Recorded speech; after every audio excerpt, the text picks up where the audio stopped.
Hello and welcome to Shelby Township Parks and Recreation in the News. I'm Joe Youngblood, and thanks for joining us today. Today we have Mike Ward. Mike, once again, thanks for being on the show. And if you haven't met Mike Ward, I call him the Shelby Township race guru here. He's does everything for us here, and when I say for us, Special Olympics, Macomb, and the state of Michigan. So Mike, a lot of races. Every time we talk to you, you got something going on. But first I'd like to start with the Glow Run, second annual Glow Run at beautiful Cherry Creek.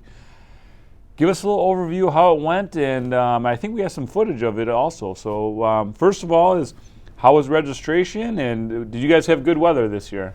Well, it was a phenomenal event. Yeah. We learned a lot from last year and really improved it to make it easier for the runners to see, and a lot of improvements all the way around, which made it nice. We had about 450 this year. Amazing. We were down a little, but we had the Easter week, and then we had a track meet that night. True. And I know of many friends and their kids that ran it and said, oh, I'd rather do that. But so we had a very good number. I'm extremely pleased with that number. And people have to remember, Mike, is you're saying down a little bit, but last year was a record for the first time event, so it's hard to judge it off of that. But 450, that's phenomenal. It really is. And when you do a first time run, as we did the year before, 150 to 200 is really a blessing. Sure. And what do we end up with? 600 the first year, 450 the second, and I'm very, very pleased. Very successful. The rate, it was a little bit cooler, which I thought was better for a lot of the runners. Actually made mention of that as well. That was nice. It was a bit cooler, so it made it much nicer for the run. We had our kids run. I'm going to guess we had 80 to 100 kids this year, just in the little kids run up front, which is just phenomenal. Then all the participants, we had a lot of spectators as always.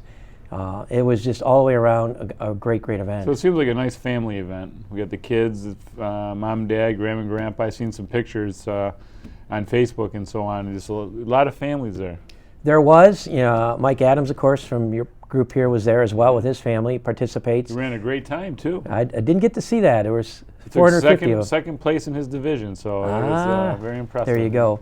So there was a lot of families, and we had, some of the parents ran with the kids in the kids run. Then they in turn ran in the big 5K run or walk, which was nice. We had it well lit up this year. The finish line was like a landing strip. And I joke with many people about it. In fact, when you hit the 2 mile mark, you just look to your right and you can see the finish line over there, and you got another mile to go. So it's often like, wait a minute, can I take a shortcut here? But all in all, just very successful. Of course, Cherry Creek, the facility is awesome, as you've said many times, and we had the entire building this year where there was not a wedding in the end. We still filled up all the parking. We had a full house. And I was particularly proud. Earl Weber, who's gracious enough to allow us to do this, he doesn't have to do this. I'm sure it costs some money, but not only does he make the facility available, he had an incredible number of staff available to work with us. And Will, his right-hand man, just did an incredible job with us as well. And everybody stuck around for the pizza party, and we had all the goodies that we always do, the chocolate milk and the water and the snacks and goodies and all. And it just made it truly a fun family event. And it's unique because everybody stuck around for the party, and that doesn't happen. Now, some people, Mike, aren't familiar with this, but they know it's a run at night. So the question is, when they're finishing the last 10 minutes of the race, and it's pretty dark out there, we know it's called the Glow Run, but how are the people navigating around the course? Well, we had these 2.5-foot tubes, flexible tubes that have they're electric, and they have lights built into them that can be flashing or solid. And what we did was, a couple hours before the race, we had 5 golf carts lined up. Will from the golf course knew exactly what the route was, and I pretty much know it now myself. Then 4 of us followed with me last, and we had 2 or 3 on a cart. And we would drop the tubes every 2 or 3 feet, so it was like a single path trail, with some little gaps in it. So it literally lit the entire 3.1 course, start to finish. Amazing. Then the finish line had a huge light section lighted up, literally like a landing strip. So when you came in, you knew exactly where you were going, and it was lit up so you could get your drinks at the end, and everybody, of course, got a glow medal. Standard part of our package that we do for the race, and the glow shirt that I've got on as well. Very nice. Well, on behalf of the Shelby Parks and Rec and Special Olympics, I want to thank you personally, Mike Ward, for all you do for our Special Olympic athletes. I know we had some of them out there with the run, participating and helping out if they can. So we know it's very important, the local Special Olympics, the summer games up in Mount Pleasant, and without the effort you do, a lot of our athletes wouldn't be going. So thank you for what you do for the athletes. It's nice and rewarding because I got to meet some of the athletes that speak very highly of you, that we're really excited about it all. And they talk about the summer race that they come out, and some work as volunteers. They're an awesome group, and it's nice. It's nice when you could put a personal touch to it. Definitely. That I know, yeah, we've raised a lot of money, but we know specifically who's benefiting, who's helping, and that it makes a world of difference. Very good. Mike, we were just chatting the other day. We had a new race this year that the Kiwanis was putting on. Of course, they had you helping them out and doing the race for them. And boy, this sounds amazing. Starting at Jimmy John's Field. We all know it's a beautiful new ballpark in downtown Utica. So, and the thing about it, most of the run was in Riverbends Park. So, give us a little overview of that. This is the first annual. So, how'd it go? Well, the Kiwanis had approached me about putting on a special event there at the stadium. We had done a smaller version the year before, and unfortunately weren't able to get into the stadium because it hadn't been opened officially yet. So this is officially the first year we've ever been able to do a run starting inside the park, out along Riverbends and back, and it was a perfect setting. And so I worked with the Kiwanis. Andre and Jill were two wonderful people, primary members of it that I worked very closely with, and they're, it's a wonderful organization to work with. And we did a lot of meetings and stuff, but they listened very attentively, and they, follow a lot of the recommendations and stuff. And it was absolutely an amazing event. I was so impressed because it was different. Sure. We started inside the park. Did a big U where we came out of the park, crossed over Utica Road or the bridge, right back onto Riverbends, straight north up your way towards the Shelby Township. And I had ridden it in the morning with the cart to drop the water and all. And it was picturesque. You go under the tunnel, you come up by the river. All the trees, tree-lined pathway, It was truly incredible. What was nice for me is I really got a chance to see a lot more of the park. I was standing on the top of the hill in right field, so I could see the runners going out, I could see the runners coming back. The walkers as well, and all that, and it was amazing, just an amazing event. Good, very good. So, as successful as a race that was, I'm sure they'll be doing it again next year. Well, we first time race, 350 people, probably 70, 80 kids. I think they told me we had estimated. Some things about it that added that extra special to it. Andy Appleby, just incredibly generous man. He's done so much for the community. I talked to different organizations and charities, and Andy's name pops up continually. He's helping me with a program where I bring handicapped adults from Toronto to Detroit. We're doing a game on June 8th, and he's providing the tickets. It's just amazing how he rolled out the red carpet for us. So when we had the kids race, two loops around the inside of the park, we had the baseball players where they're handing out medals. And of course we had the two big mascots there, Lancelot and one of the other ones. And then when the adults finished their run and walk, they were there again. And it was amazing to see the look in the players' eyes. They got such a big kick out of that. Bet. And it was so cool to see that. We had a good set of sponsors in the area, and it lended itself very, very well all the way around. It was just so picturesque. They rolled out the red carpet for you guys. They truly did. They did an amazing job to support us. Wonderful to hear. So, and we know those are a couple of races there, Mike. We know we have throughout the year you're constantly doing races looking to raise money for different groups, and we have the Go for the Gold coming up and some other runs. Anything you'd like to touch on now? I know some of the runs are coming up in July, some of them a little bit later, but where do we stand with the next run you have coming up? Well, a couple things. We have the Back to the Beach run, which has already been sold out and closed, that Joe Burns puts on. That's a huge run, isn't it? It's about 1,800 people participate between the 5K, 10K, and half. The team of volunteers, there's got to be 300, 400 of us that all step up, because he donates $30,000, $35,000, $40,000 a year to a multitude of charities, and Shelby's benefited as a township and U.S. Parks and Rec. Definitely. And it's fun, and it's just an awesome event. He hit first class all the way, and that's right around the corner. It's May 21st, Sunday. I laugh because the first few years we had it was hot or warm, and it's been fairly warm. And last May 21st or 2nd, whatever the day was, off one day, it was so cold that morning we were clearing snow off the table to set up the water cups for the drinks. Well, that's Michigan for you, right? In mid-May, and it's like, what's wrong with this picture? So when you put on these races, you never know what you're going to encounter as well, and that was quite a surprise. And so that was short term, but then we have the famous Go for the Gold, which is going to be Saturday, July 15th. Boy, what a success that's been. 12th year this will be. 12th year. And we've done time flies by. Probably collectively over the years raised somewhere in the area of $80,000, probably more than that. It's the 5K, 10K, and then the kids run, and people love it because it takes in the beauty of Riverbends. Sure. You get to see the paved section, they got the trail section, which with the rainy weather doesn't lend itself well, but that's okay. It just people love it. And that's the big one, and proceeds all go to Special Olympics, It which does. we know benefits us collectively. We get help out the kids. We love the go for the gold. Yeah, that's for sure. And frankly, that's the run that got me started over 12 years ago. That's where it kind of kicked off, right? Yeah, I got volunteered into that one with a guy named Trent Briney. It was 12, 13 years ago, and then he ended up. Look at what it led to today. I would have never guessed, and this year alone, I was kind of estimating, the races I've helped with and whatever else. It's probably 8 to 10 races that I help with. We had a race to rescue for a human trafficking young lady put on last Saturday morning at your park that I helped with. I couldn't be there because I was traveling back for work on that Saturday, but it helped all the setup and all, and just another race for a good cause. That's great. And then secondary ones, people question me all the time, and I'm more than happy to help and give people advice. The one thing I can't do is I always get asked the same old question. Well, this first year, can you kind of run it for us, and we'll take it and run. And if I did that, I have 24 requests probably on the calendar, right. and I travel an awful lot for business, so I have to be very careful how I manage the time so I get the stuff done. And I don't mind ever doing it because any race that I'm involved with, all the proceeds are going to charity, all the way around. And it's like with the Kiwanis this year, the primary recipient's going to be Special Olympics from that race. And then through their internal, they're going to have some of the money go back for them for the other charity groups that they support, which, in addition to Special Olympics, other good causes for that money to go to as well.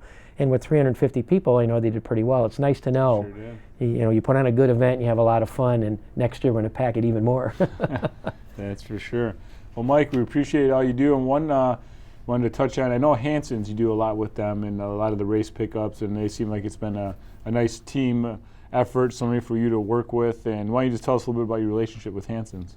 Well, it's amazing, their long history in the Detroit area. I can remember when Kevin and Keith Kevin in particular, worked for another running store, and I'd first met them before they got off on their own in the late 90s when they started up the running program. And this is a running mecca. We're on the map. People know Desi, they know Brian Sell, and it's quite a number of them, but they're just wonderful how they support the community. And it's not just a logo on the back of a shirt, but it's what they do. They're there. Kevin was at both events.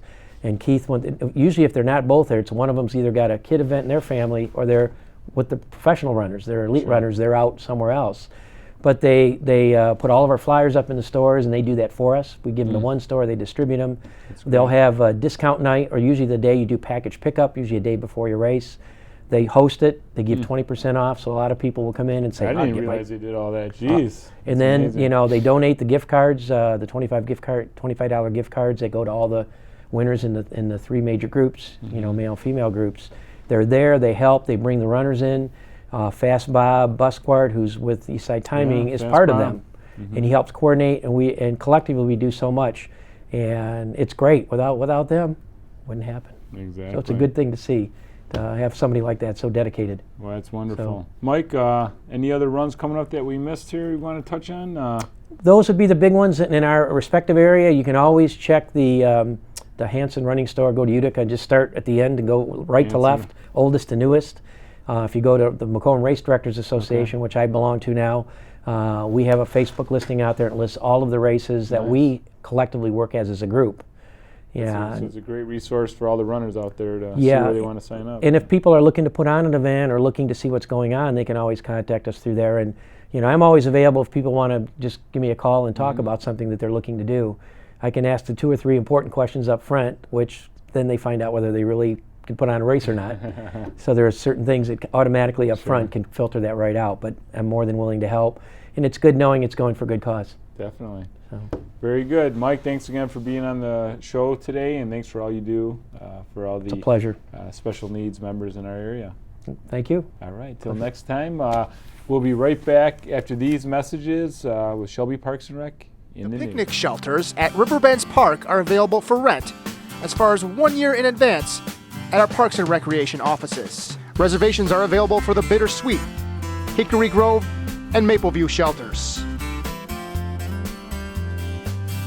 For available dates, please contact the Shelby Township Parks and Recreation Department at 586-731-0300.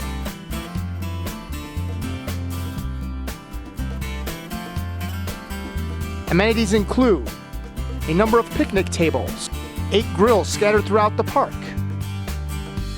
playscape and disc golf course, horseshoe pits, and volleyball nets. For more information and residential and non-residential fees, please call the Shelby Township Parks and Recreation Department at 586-731-0300. Welcome back to Shelby Township Parks and Recreation in the News. Now with us we have Jim Gamicia, who is the supervisor of the Burgess Shadbush Nature Center. Say that 3 times fast, Jim. It's not so easy. Jim, we got, you're always busy at the Nature Center. There's some great programs going on, but we got camp season is upon us. So, Yes. And we know how popular these camps are, so give us a little overview. They do fill fast. We have a lot of camps this year, starting mid to late July through the month of August. Okay. We have archery camps for both beginner and intermediate skill levels of youth coming Archery. up. Archery. Kids love archery. We right? had to open up an extra session of that because Nice. it's so popular every year. So that'll be held during 2 weeks. You can pick from one of 2 weeks for both beginner and intermediate, so you could actually do both sessions if you wanted to in a row. We have a littles camp for preschoolers, an outdoor skills camp, exploring nature camp, and junior explorers camps, all centering around the outdoors and nature Sure. and building your skills and love for nature. So a lot of that information can be found on the Parks and Rec website Okay. or in our News Worth Knowing publication, a Sure. new edition of which is coming out in May 17th. It should be mailed to homes. So some different camps. Check it out to see what you're interested in, right? Definitely, whatever floats your boat, I suppose. Yeah, definitely. So we got the camps coming up. Also, we got some events coming up, Jim. What do we have coming up at the Burgess Shadbush Nature Center recently? Well, summer is definitely our busy season, Mm-hmm. but we've got a couple free events coming in June. River Day will be held on June 3rd Okay. at the Nature Center. It's held in conjunction with the Clinton River Watershed Council. Their River Day on June 10th. Very good. Our Step Back in Time Log Cabin Day will be held on June 25th. Another great opportunity to visit our pioneer cabin and learn how settlers of the area cooked and lived back in pioneer times. And that's when we have the ladies dressed in their Yes. older garb, and they do a little cooking out there. And Yes, it's little amazing what a job they Taste. do. Yes, and they certainly love and have a passion for that old time living. Very good. And stepping back, Jim, to the, not step back in time, but stepping back a minute ago, the River Day, is that a event they must sign up through the Nature Center or just show up that day? Even though they're free, we are requesting that people call. Good to have a head count. Definitely. It helps us plan for T-shirts for the River Day and for the food, the little snacks that we're going to be making for the Step Back in Time. And we've also implemented activity numbers so that you can actually register for these through WebTrack. You don't have to pay anything, but you can go and tell us, either call us and tell us, or go online and register for however many people you'll be Sure. bringing, so that we can plan accordingly. Yeah, definitely. It's always nice for those events, like you said, whether it's snacks, food, Or refreshments. just number of chairs. Exactly. And Jim, we have some exciting news, or I should say you have some exciting news for our whole department. Yes. Assistant naturalist coming up soon. Yes, very pleased to announce that we have hired Megan English. She is Welcome, Megan. welcome, Megan. She is our new assistant nature interpreter. She'll be starting on Wednesday, May 24th, a full-time assistant nature interpreter. And we invite everybody to come out and wish her well and welcome her. Either during our hours of operation, you can come out and stop by, or come to and visit her at one of our upcoming events. Well, it is some exciting news. Yes. Very good. So we're all excited to see Megan, some new programs, new ideas. She'll be working under you, Jim, and Yes. look forward to all the exciting things you guys have going on over there. I look forward to it. Very good. And I know we'll save this for next show, running out of time. Jim has some exciting news about some recycling opportunities over at the Burgess Shadbush Nature Center. Definitely more to come on that Very in good. the weeks ahead. we got a couple things to work out. Once that's done, Jim will have an update for us. So, Jim, thanks a lot for being on the show. Keep up the great job over at the Nature Center and all the programs and activities that you guys do. Phenomenal job over there. Thanks very much, Joe. All right. And for those watching, thank you very much. And please remember, here at Shelby Parks and Rec, we create community through people, parks, and programs. Thanks for watching.